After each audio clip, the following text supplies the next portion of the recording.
Good morning. My name is Jennifer. I am the founder of Reimagine Studio.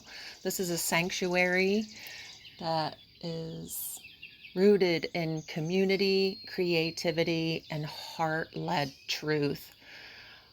I assist people in peeling back the layers of false beliefs, illusions, thought distortions, all the things that keep you stuck and in a state of mental warfare. I am intuitive, I am an empath, a thought leader, a visionary, an artist, and a teacher.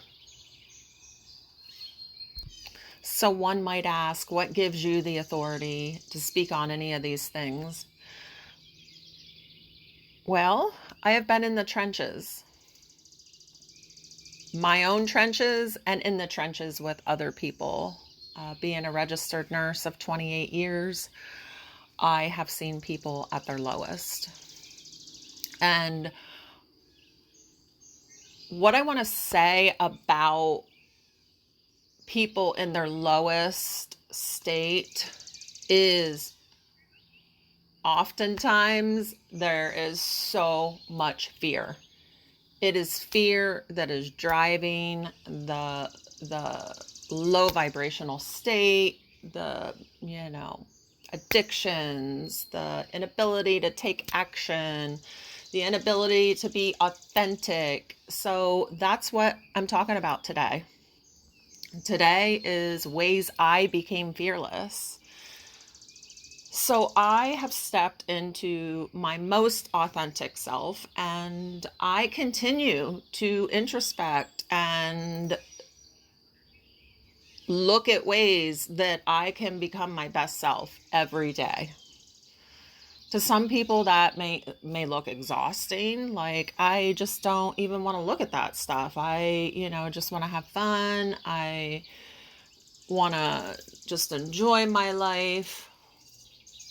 Because I look at those things does not mean I don't enjoy my life. I just look at ways that I can become a better human. So, with that being said, I'm going to jump right into this. Ways I became fearless. One of the first ways is I stopped waiting to be ready. Like, literally, it's just like, go for it. Because if you wait until you're ready, you will never act. Readiness is an illusion. If I had waited to feel completely confident, certain, or fearless, I probably wouldn't have done like so many things that I have done in my life. I would have missed out on a ton of experiences. I would have, stayed in the same career for my entire life. So recently I just moved my business into a actual physical location in September, and it morphed into Reimagine Studio. I have owned this business for 4 years. I created it, and it was a remote in-home business.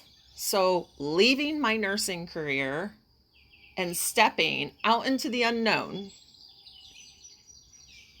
with limited income, financial uncertainty, and literally just trusting the universe, trusting God to provide has been one of the scariest things I've ever done in my entire life. But you know what? I am so different than that person that started in September.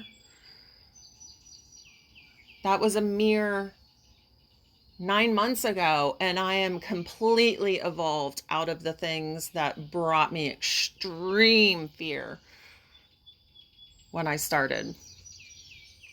So this kind of brings to mind an actual thing that occurred. I remember when I recorded my first YouTube video and put out content that seemed a little controversial. When I pressed publish on that, I literally thought I was going to vomit. My heart was racing. I was in a state of anxiety that, like, I felt like I was so exposed and like I was standing naked in front of like 1,000 people. It just was the most, um, I don't even know what word I'm looking for right now. It just was so exposing. And I was like, I'm just doing it. Like, the only way to move through something is to do it. Like, you can't sit on the sidelines and be like, hey, I'm going to become, the strongest weightlifter and not go to the gym. You can read all about it, but unless you're doing it, you're just spinning your wheels. You're just, it's just a wish. You have to act. And this, I say this time and time again, and I know new people come in, and I will keep repeating myself because it really is something that people need to know about. Sitting back and planning and consuming and just like, but do I know enough? Well, wait, maybe I'll take another course and then I'll be ready. I was a classic. I have to know this. I have to know that. I have to know everything before I can make an informed decision. Just freaking go for it. Go for it. So the next thing is I told the truth. Even when my voice was shaking and I could literally feel my soul leaving my body. I don't know how many times I have had conversations, especially in the professional setting, where I had to confront people, and it could have been around a boundary. It could have been around just expressing how I felt. So for me, being my most authentic self means telling the truth, but in a loving way, because truth without love is brutality. So I would have to confront people. And as I was doing it, my freaking knees were knocking. My armpits were sweating. It was awful. But now I have absolutely no problem saying things in a professional setting. There are still some other areas in my life where I'm not as, finessed. Is that even a word? But where I'm not as smooth, where I'm not as cool or cultured. But once again, I'm applying the same principles. I'm like, you know what?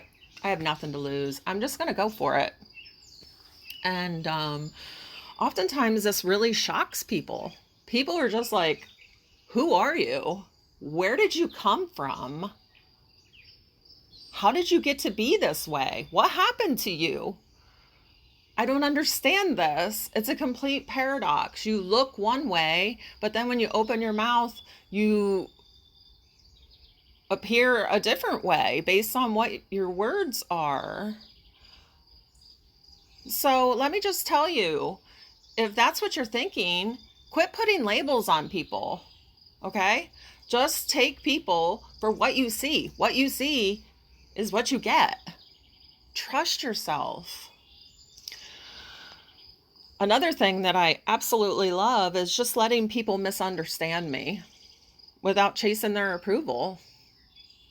When you have I don't give a fill in the blank attitude, people feel it.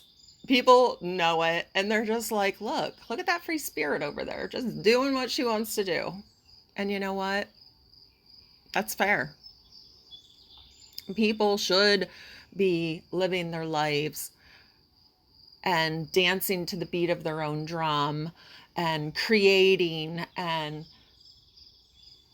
just feeling fulfilled. without having to look for some stamp of approval from your neighbor, from, your exes, whoever. The only time I feel like there should be a stamp of approval is when you're in partnership with somebody. And because that is, you are two people that are in a agreement to support one another, and it's important to be respectful. Understanding that not everyone is meant to understand you is okay. Like, you're not going to be friends with the entire world. There are going to be haters out there. There are going to be people that are judging you, no matter how kind you are. I'm sure that, the best person in the world probably had somebody coming up against them. So you do you, boo. That's all I got to say about that. Another thing I did was I faced discomfort instead of running from it. What I avoided was often what I needed to move closer toward. And I, too, have spoken about this.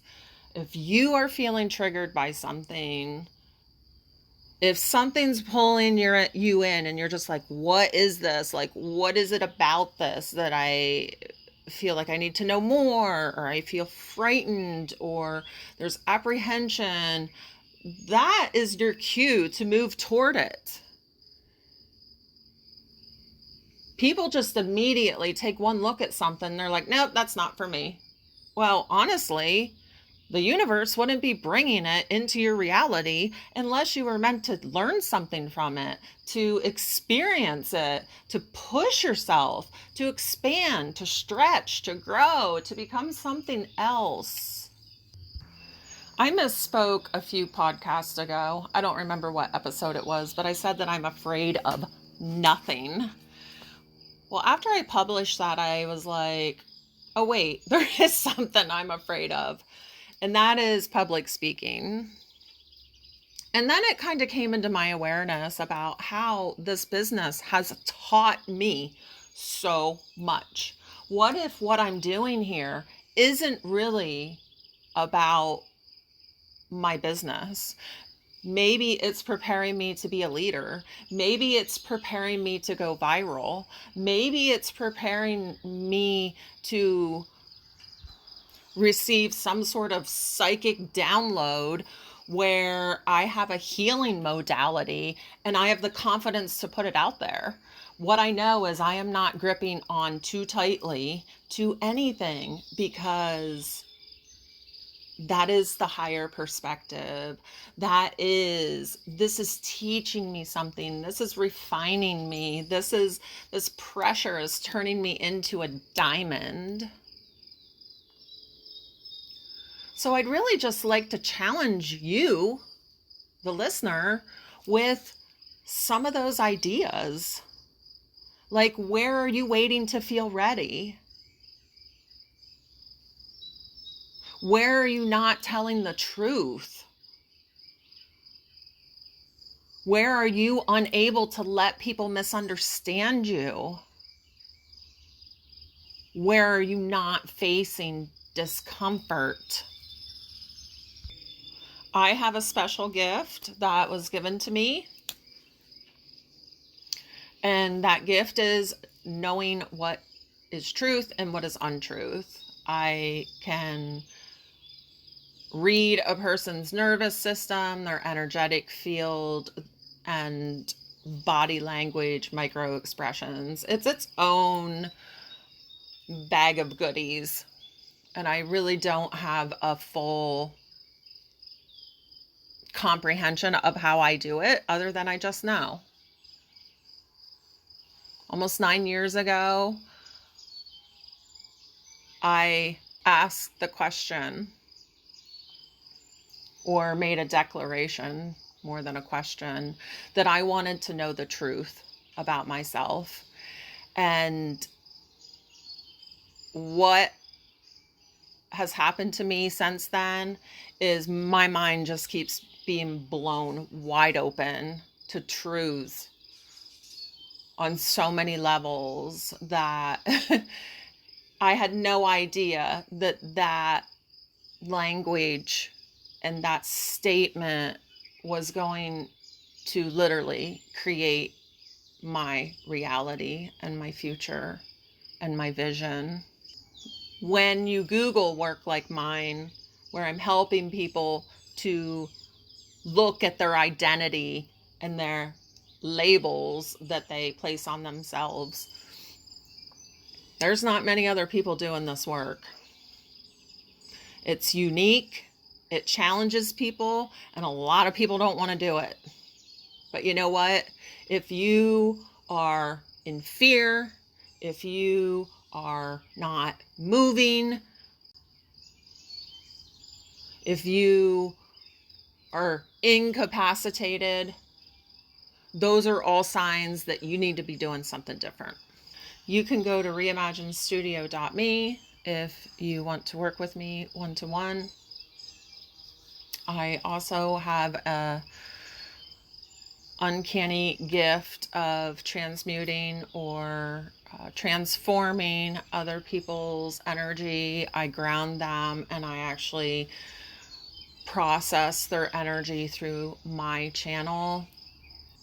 So it's a very unique energy signature, and what it does is it just literally shows people where they're kidding themselves and fooling themselves, and when they're in my energetic field and we are tapped in together in a coherent heart brain coherent state, I will help you to come back to your truth, your center, your heart, and see things with a lot more clarity. Perspective changes everything when it's held in love. So have a wonderful day, and until next time, bye for now.